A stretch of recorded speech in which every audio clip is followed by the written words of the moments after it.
Social science यानी social studies एक ऐसी सब्जेक्ट जिसको सबको डर लगता है।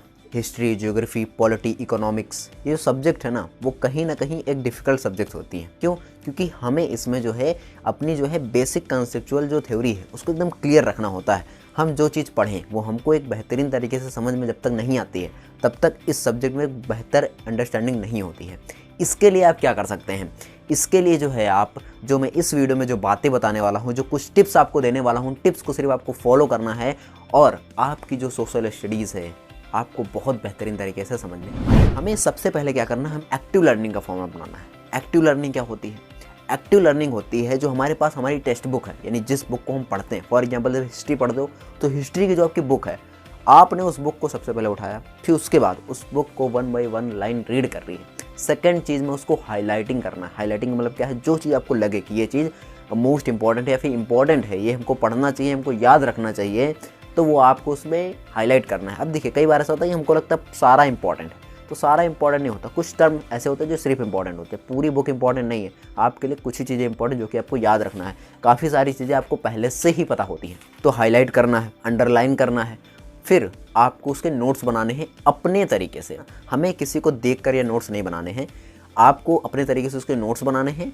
अगर आप इतना काम करते हो तो इसको बोलेंगे एक्टिव लर्निंग। बुक पढ़ो, बुक के हाईलाइट करो और उसके बाद उसके नोट्स बनाओ, तो ये एक एक्टिव लर्निंग कहलाती है। अगर आप एक्टिव लर्निंग करते हो तो आप किसी भी सोशल स्टडीज़ की बुक को आप काफ़ी कम समय में ख़त्म भी करोगे और उसको अच्छे तरीके से पढ़ोगे और आपको लंबे समय तक याद भी रहेगा। हमें और इसमें अपने आप से क्वेश्चंस पूछने हैं। फॉर एग्जांपल जैसे आपने कोई टॉपिक पढ़ा हिस्ट्री का, आपने जो है पहले आपने पढ़ा कि जो अर्लियर सिटीज़ थी वो कैसे काम करती थी। जैसे हम हड़प्पन सिविलाइजेशन पढ़ते हैं तो हड़प्पन सिविलाइजेशन वो कैसे काम करती थी, है ना, वहाँ पे कैसे क्या होती थी। तो उसके बारे में आपसे क्वेश्चन पूछो, अपने माइंड से क्वेश्चन पूछो कि ये होता कैसे होगा, उसको होने के लिए क्या क्या चीज़ें वहाँ पे होती रही होंगी। तो वो आप जब क्वेश्चन करोगे तो आपके दिमाग में हिस्ट्री या फिर जो भी सब्जेक्ट है उसकी बेसिक अंडरस्टैंडिंग बहुत क्लियर होगी अगर आप ये चीज़ें करें। सेकंड पॉइंट है ऑर्गेनाइज योर नोट, यानी हमें जो अपने नोट्स हैं वो अच्छे तरीके से प्रिपेयर करने हैं।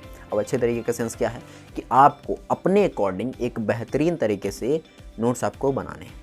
पहली चीज़ कि आपको उसमें मैपिंग का यूज करना है। मैपिंग का मतलब अगर जैसे कोई टॉपिक है तो उसमें अगर मैप बनाने को आता है, इंडिया का मैप हो गया, वर्ल्ड का मैप हो गया, किसी पर्सनल स्टेट का मैप हो गया, फिर किसी दूसरे कंट्री का मैप हो गया, तो वो आपको बनाना आता हो या नहीं आता तो सीखिए, क्योंकि सीखना पड़ेगा। ठीक है, तो वो आपको सीखना है। उसमें आपको हेडिंग यूज करनी होगी, सब हेडिंग यूज करनी होगी, बुलेट पॉइंट यूज करने होंगे। बुलेट पॉइंट सेंस कितना है कि जो पॉइंट्स आपको लगे कि ये बहुत इंपॉर्टेंट पॉइंट है, इसको नहीं छोड़ सकते हैं, है ना, तो वो आपको एकदम अच्छे से लिख लेना है। आप स्टिकी नोट्स का इस्तेमाल कर सकते हो, है ना। आप मार्जिन का उपयोग कर सकते हो। मार्जिन मतलब क्या होता है? एक पेज होता है तो साइड में कुछ जगह होती है, तो आप थोड़ी और जगह छोड़ दें कि कोई बहुत ज़्यादा इंपॉर्टेंट चीज़ है तो इसमें लिखेंगे, मार्जिन में लिखेंगे, तो वो आप कर सकते हो।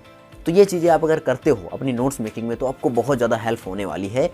खासकर तो एसएसटी में यानी सोशल स्टडीज़ अगर में आप ऐसी चीज़ें करते हो तो आपको एक बहुत बढ़िया इंपैक्ट क्रिएट करने को मिल सकता है। पॉइंट है कि हमें अपने मन से विजुअल एड्स करने हैं, नहीं कि विजुअलाइजेशन करनी है। विजुअलाइजेशन का मतलब क्या है? जैसे मान लो आपने कोई एक टॉपिक पढ़ा, आपने हिस्ट्री का, मान लीजिए आपने हड़प्पन सिविलाइजेशन पढ़ा, तो हड़प्पन सिविलाइजेशन के बाद नेक्स्ट सिविलाइजेशन क्या होगी उससे कनेक्ट करके पढ़ो। फिर उसके बाद कौन सी सिविलाइजेशन, उसके बाद कौन सी सिविलाइजेशन, ये सिविलाइजेशन आगे चल के कैसे एम्पायर क्रिएट कर रही हैं वो आप पढ़ो। कौन सा रूलर आया बाद में, किस रूलर ने क्या किया, वो सारी चीज़ें आप कनेक्ट करते हुए पढ़ो कि सबसे पहले इंसान जो है पहले क्या था। पहले इंसान जो है सिर्फ और सिर्फ हंटिंग एंड गैदरिंग करता था, उसके बाद धीरे धीरे वो आगे बढ़ा। ठीक है, इस तरीके से आप करते पढ़ गए। इसी तरीके से आप ज्योग्राफी पढ़ रहे हो तो ज्योग्राफी में क्या पढ़ोगे? सबसे पहले कि कैसे जो रिसोर्सेस हैं, कैसे जो चीज़ें हैं वो वर्क करती हैं, है ना, कैसे जो है अर्थ कैसे रोटेट करती है, हमारा जो है यूनिवर्स कैसा है ना, ये चीज़ें आप पढ़ते हो। कैसे एक देश चलता है ना, कैसे जो है सरकार चलती है, कैसे जो है कोई भी नया रूल बनता है। ये पॉलिटी में इसी तरीके से आप यही चीज़ें पढ़ते हो, पॉलिटी में ये चीज़ें होती हैं, है ना। ज्योग्राफी में तो हम अपने भूगोल के बारे में पढ़ते हैं। भूगोल का सेंस कितना है कि हम अपने पृथ्वी के ऊपर जो चीज़ें हैं उनको पढ़ते हैं। पॉलिटी में ये चीज़ें पढ़ते हैं कि हाउ टू गवर्नमेंट रन, है ना, ये सारी चीज़ें पढ़ना होता है। इकोनॉमी में हम पढ़ते हैं कि देश का कितना ज़्यादा पैसा है, देश क्या करती है उस पैसे का, कैसे जो हम ग्रोथ करते हैं, कैसे हमारा जो है लिटरेसी रेट होता है, ये सारी चीज़ें हम उसमें पढ़ते हैं। ये बेसिकली हमारे उसमें काम आता है बहुत ज़्यादा मात्रा में। हमें जो इसमें विजुअलाइजेशन करना होगा, हमें इसमें ऐड करना होगा मोर चीज़ें, बहुत ज़्यादा चीज़ें हम इसमें ऐड करते हैं। जैसे कि जो रुपी होता है, कॉइन होती हैं, पैसे होते हैं, वो कैसे वर्क करता है ना, ये चीज़ें, लोन कैसे काम करता है, तो ये सब इकोनॉमी के अंदर आता है। तो वो चीज़ें क्या करेगी? आपको पढ़ना होगा ना, तभी तो आपको ये चीज़ें बहुत अच्छे तरीके से विजुलाइज होंगी। इनमें आपको रिलेशनशिप बैठाना है। रिलेशनशिप का क्या मतलब है कि आपको इनको ध्यान से सारी चीज़ें कनेक्ट करते हुए पढ़ते जाना है, तभी चीज़ें आपको और अच्छे तरीके से समझ में आएगी। फोर्थ नंबर जो पॉइंट है वो है क्रिटिकली थिंकिंग। इसका मतलब क्या होता है कि आपको जो है अपने माइंड में क्रिटिकल थिंकिंग अपनाना है। क्रिटिकल का मतलब क्या होता है कि हमें ऐसी चीज़ को सोचना है जो चीज़ पॉसिबल तो है लेकिन कहीं ना कहीं उस चीज़ के जो है कॉन्ट्राडिक्शन में है या फिर अलग है बिल्कुल, है ना। इसको डिबेट्स करना भी बोलते हैं। डिबेट करना क्या होता है, किसी को बात को कोई अगर कुछ कह रहा है तो उसकी बात को हम अपने तरीके से कहें लेकिन अलग चीज़ों को कहें, तथ्यों प्रमाणों के आधार पर उसकी बात को गलत साबित करें, फिर गलत है या फिर नहीं उसकी जो है जांच करें, डिबेट करें। डिबेट करने का मतलब कोई जिसने कहा एजुकेशन पॉलिसी सही है, एजुकेशन पॉलिसी में कोई दिक्कत नहीं है, लेकिन दिक्कत है तो उसको हम डिबेट के माध्यम से, नहीं एक कोई उधर से बोल रहा है इधर कोई बोल रहा है, ये चीज़ें हम कर सकते हैं। तो सोशल स्टडी में आप डिबेट भी कर सकते हैं, जिससे आपकी जो है क्रिटिकल थिंकिंग जो है वो काफ़ी ज़्यादा बढ़ती है ना, ग्रोथ करती है जब आप किसी से इस तरीके से वाद विवाद करते हो। और तो जो टिप है वो है रिव्यू एंड रिवाइज। देखो रिवाइज करना सब बहुत ज़्यादा इंपॉर्टेंट है। अगर आप कुछ भी पढ़ लेते हो तो आप जो है अगर रिवाइज नहीं करते तो आप सारी चीज़ें भूल जाओगे। आप सभी को पता है कि अगर हम कोई चीज़ एक बार पढ़ते हैं तो हमें वो 2 दिन तक याद रहती है अच्छे से, 2 दिन के बाद हम थोड़ा थोड़ा भूलते हैं और उसके बाद 1 हफ्ते बाद हम पूरा खा चुके होते हैं उसका।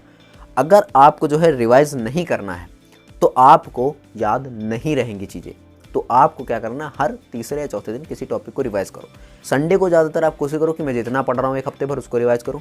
फिर मंथ के लास्ट में, मंथ के 2 दिन में आप ऐसा डिसाइड करो कि मैंने जो पूरे महीने पढ़ा उसको रिवाइज करना है एक बार में बैठ के, और वो रिवीजन आप करोगे तो आपको पूरा चैप्टर अच्छे से क्लियर होंगे, सारी चीज़ें आपको बहुत बेहतरीन तरीके से समझ में आएंगी। रिव्यू करना है, जब भी आपके पास खाली समय है उसके बारे में सोचिए, उसके बारे में पढ़ने की कोशिश करिए। फिफ्थ और लास्ट पॉइंट है वो बहुत ज़्यादा इंपॉर्टेंट है, ये है कि हमें सोशल स्टडी सिर्फ पढ़ना ही नहीं है, हमें सोशल स्टडी को अपनी लाइफ में भी देखना है। जैसे आप सोशल स्टडी में हिस्ट्री के बारे में पढ़ो तो हिस्ट्री में जो चीज़ें गलतियाँ हुई हैं, जो उनसे मिस्टेक्स हुई, जो रूलर्स ने मिस्टेक की हैं, उन मिस्टेक को अपनी लाइफ में देखेंगे, आसपास देखें कि लोग भी वही मिस्टेक कर रहे हैं। जैसे कि लोग जो है क्या करते हैं कि भाई भाई में एक बात होती नहीं कि भाई भाई जो है आपस में दुश्मन हो जाते हैं।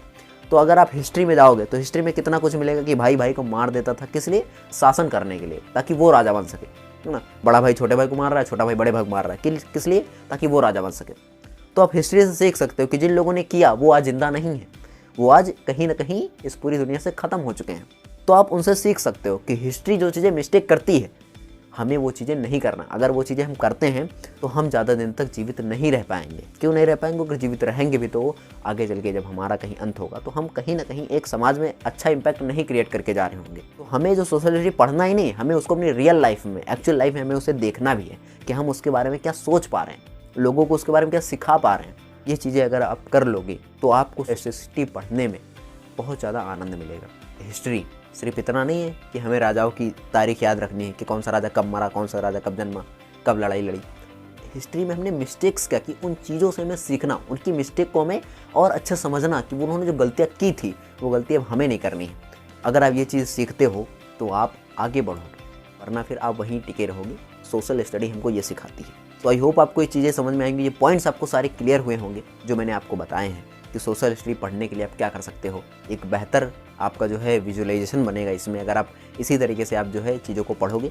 और अगर आपको ये वीडियो पसंद है तो प्लीज़ लाइक कर देना, अपने दोस्तों के साथ शेयर कर देना, चैनल पे पहली बार हो तो सब्सक्राइब जरूर कर लेना और बेल आइकन को भी ऑल पे प्रेस कर देना ताकि आपको आने वाली जितनी भी वीडियोस हैं उनकी नोटिफिकेशन मिलती रहे। हम आपको मिलते हैं इसके नेक्स्ट वीडियोज़ के, तब तक के लिए जय हिंद, जय भारत।